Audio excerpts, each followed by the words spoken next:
Hello. Do you want any part of the video? Do you want any part of the video? No? You want to talk about the CrossFit Open? Okay, go somewhere else for a little bit.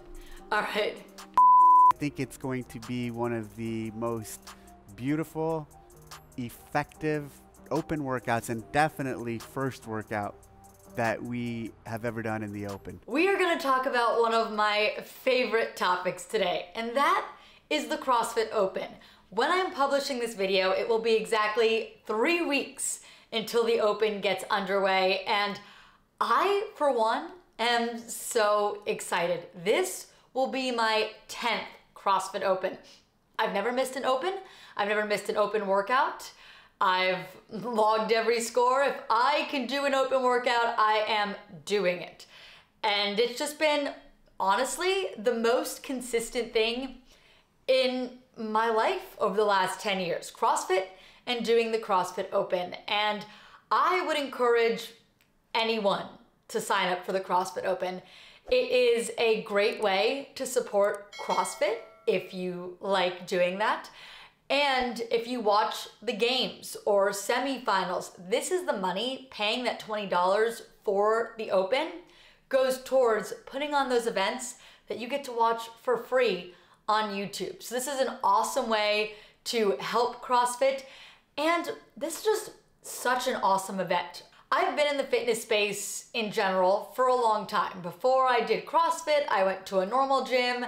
I was a yoga teacher for years before I got into CrossFit as well. I can say from my experience, there is nothing else in the fitness community like the CrossFit Open, where everyone across the world is doing these same workouts. And it's just such a cool thing to be a part of. When you talk to other people in other countries or other cities, we all did, 23.1. And we all know what that workout is when people say it. So it's just really cool to be able to share that experience with your community members in your gym and with people around the world. Andrew Hiller actually put out a pretty good video trying to recruit people for the Open. Sign up for the Open. Get people to sign up for the Open. I don't think he's in it anymore. Well, I know he has been removed from the Open for understandable reasons. I think if you CrossFit, you're healthy, and you have the 20 bucks, there's no reason not to sign up and to get these 3 workouts done over the course of 3 weeks. Now that it's 3 weeks, I liked the 5 weeks personally, but the 3 weeks does make it so much easier for people to do it, and you lose a lot less people because it's shorter. It's easier, more digestible. So 3-week Open again this year. And Adrian Bosman spoke on the CrossFit podcast a little bit about how they're simplifying it even further. They're simplifying the scorecards to make them easier to read or use. I honestly, having been doing this this will be my 10th Open, like I said, I've never really thought the scorecards were that complicated, and they've been almost the same for the 10 years I've been doing it, but maybe that's reason to change them anyway, to evolve and to adapt to what the community wants now. So they're apparently changing the scorecards to make them a little bit more streamlined and simple. This year there's no equipment list. We're told by Bosman that all the equipment is stuff that most people should have in their gyms.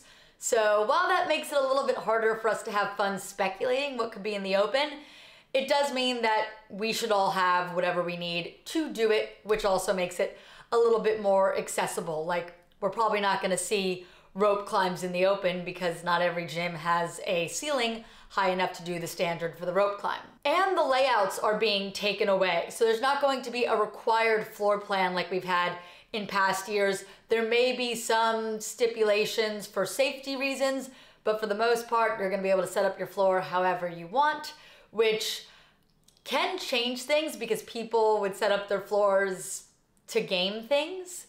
But I think with the 25% of people advancing to the Open, the people who are trying to get to semifinals aren't super concerned about their rower placement, because it's not, for those people, the seconds that are gonna make the difference for them making it to quarters. Because if you're somebody that thinks you're going to semifinals, you should have no trouble getting through the top 25% for quarterfinals. Dave Castro put out his weekend review, and that was interesting. He talked quite a bit about the Open and some new plans for the Open, which had me even more excited than I already am. If you haven't checked that out, you should definitely check out his video as well.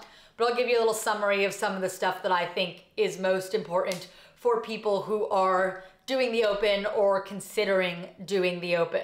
He did call 24.1 a beautiful workout. One of the most beautiful, effective, and unique open workouts, and definitely first workout that we have ever done in the Open. I have to guess that means it's going to be a lot of suffering. I don't know. Dave Castro's opinion of beautiful when describing a workout that he helped program makes me nervous, still excited, nervous, expecting a lot of discomfort, but I'm excited. Point one of any year, it really sets the tone for the Open and kind of creates the excitement and the wave that follows it. And this one is going to set it in a very special way. I'm ready to see it. I want to know what Dave has in store. It's awesome that Dave is a part of this again. I know he's not programming the workouts entirely. Bosman is still a huge part of that, but Castro's still in the mix again. And when Castro is in the mix, I have trouble believing that he's in the back seat. He is a leader, like a naturally born leader. And when he comes into a situation, I think he just sort of takes control. It's just sort of who he is. And I think because he's been in a leadership position for so long with CrossFit, it also comes naturally to the people around him to look at him as the leader. So my guess is Dave, while he may not have programmed the workouts entirely like he used to do, has a heavy hand. And he seemed to be pretty proud of the workout, which also makes me think that he had a big part in it. He also talked about a new format for the Open announcements. He sort of described that, and I don't completely picture what he's saying. We're going to have multiple athletes, more than 2, less than 7, let's say.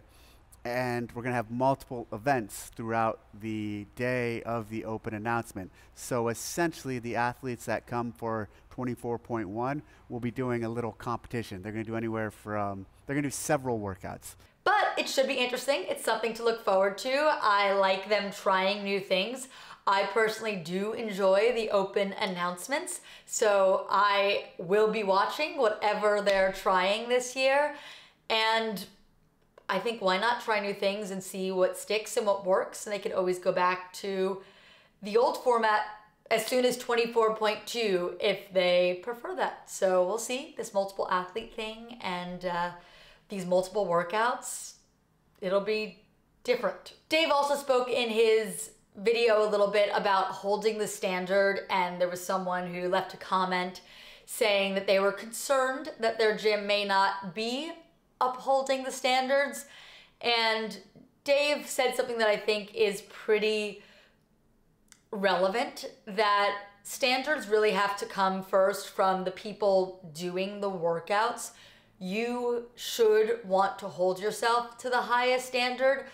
I understand it's definitely frustrating to look over and see someone else cutting reps or cutting depth, but really you're only cheating yourself in the end. Sometimes when I'm doing a workout and I'm like, was that rep 16 or 17? I usually try to tell myself, say it's 16. If you do one more rep, you get a little bit fitter, maybe. And you never want to feel at the end of the workout, at least I don't, like, maybe I cut corners there. I would rather take a little bit longer and know that I did everything than feel like I didn't give it my all and didn't hold myself to a high standard and have integrity and virtuosity. So I definitely think that standards can get concerning, but I think you really have to hold yourself to that standard. And hopefully, you can lead by example. People will see you holding yourself to the standard, and hopefully that'll encourage other people to do it too. But really, you can only worry about yourself. And the last thing that I thought was pretty interesting was that the quarterfinal workouts, I imagine, will be a little bit more accessible than they were last year. Last year, top 10% advanced from quarterfinals. This year, we've expanded to 25%. The quarterfinals workouts that I did last year, there were definitely some very early roadblocks for me completing those workouts. And I was in the top 10%. Castro made clear if you're in the top 25%, you should be able to do these workouts, or at least start them.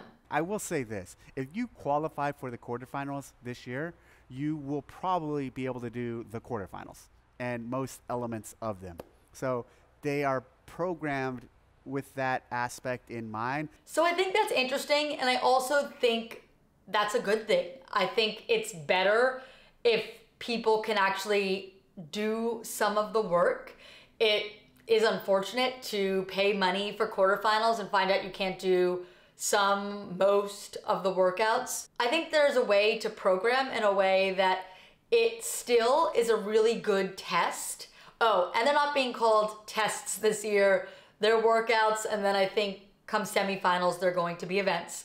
But the quarterfinals workouts will be a good test to get the people to semifinals without making it so difficult that a lot of people who qualify aren't capable of doing it. Carson over here is entering my shot, which also reminds me that during Castro's weekend review, Doug was in the background stealing the show, and now Carson's stealing the show. I mean, I know all of you prefer videos where he appears, so here you go, and he's done. He's done. And I'm almost done. Okay, to wrap this up, I hope if you're on the fence about doing the Open that you seriously consider it. It is an awesome time. I think you could do the workouts without signing up, but the truth is when you put that money on the line, you have skin in the game. It makes you more likely to want to make sure you get in there and do those workouts. It's also awesome to have the data. I can look back at my Open scores from 2015, my first Open ever. So I think it's pretty cool to be able to see that. You have a leaderboard where you can see your progress, where you can compare to other people around the world, from your gym, whoever you want. I know that Andrew Hiller has a leaderboard. I think it's #YOLO. For his community, you can make your own individualized, customized leaderboard. And I just think it's an incredible community event that almost no one else that I can think of really does anything like this, and we can all be a part of it for 20 bucks. So I encourage anyone who's on the fence to bite the bullet. And let me know in the comments if you're planning on doing the Open. If you're not, I am always curious to hear why you may not be. Injury makes sense. There's lots of reasons that could make sense, but personally, if I am capable, which I have been every year so far, I do it. I've even moved states in the middle of the Open. It's been the most consistent thing in my life over the last decade. CrossFit and the CrossFit Open. I have done it in Syracuse, Rochester, Minnesota, Madison, Wisconsin, Tulsa, Oklahoma, San Francisco, California, Pleasant Hill, California. So I have done the Open so many places, and no matter where I've lived, no matter what's changed with my job, no matter what's changed in my life, my relationships, the people around me, the Open has been a constant for a decade, basically. It's pretty cool. I'm very proud of the fact that I've participated all of these years, and you could be this proud of your participation too. Even if it's year one, that's still awesome. Everything's a PR in year one too, so it's pretty cool. I hope you sign up. I hope to see as many people in this community supporting CrossFit and supporting this thing that for me has brought me so much joy, brought me all of you who are amazing, and I love having this amazing community and all of you in my life, and given me a great relationship with my body and hopefully with my future physical health. So I'm supporting CrossFit and the CrossFit Open. I hope as many of you join me as can join me. All right, thank you for watching. I appreciate all of you, and I'll see you in the next one. The next one will be more of a training video, talking a little bit more about the fact that I am moving. So if you're interested in that, make sure you subscribe. I should really ask people to do that earlier. Whoops. But make sure you subscribe. I appreciate you all for watching and supporting, and I'll see you in the next one. Bye.